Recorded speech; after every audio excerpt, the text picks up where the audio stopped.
1952 ang sipyo katilgin hingalang radya muda. Ginpuy-an sa mga wala nagriliwan nga pamilya. Gintibong ang pagbago sa ginukpong nga puwersa.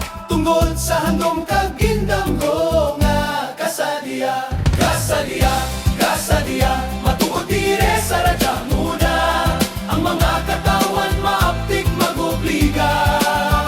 Bisan wala ginaauhag, tayo yon ang obra. Initungod sa respeto sa isa kag isa. Wala sang kabug-aton kung kita magugyon. Kung may kalamidad o problema, ang tanan magpatigayon. Builog sa baryo, binagbinagon tanan nga sitwasyon. Hindi magpuli mintras wala mahimong nga solusyon. Kasadya, kasadya, tuod dire sa radya muda. Ang mga katahan maaptik magobliga.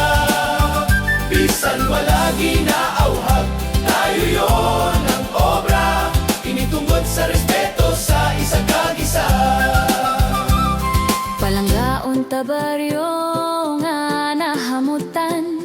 Ang kasadya nga naagong tungod sa katawhan.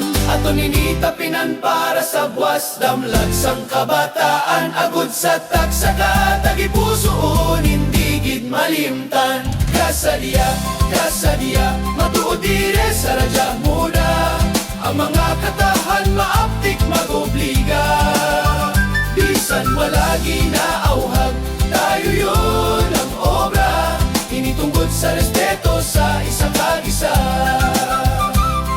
Ang aton kadalagan para sa kabataan naton. Hindi pagiwasli kita gana sa sunod nga henerasyon.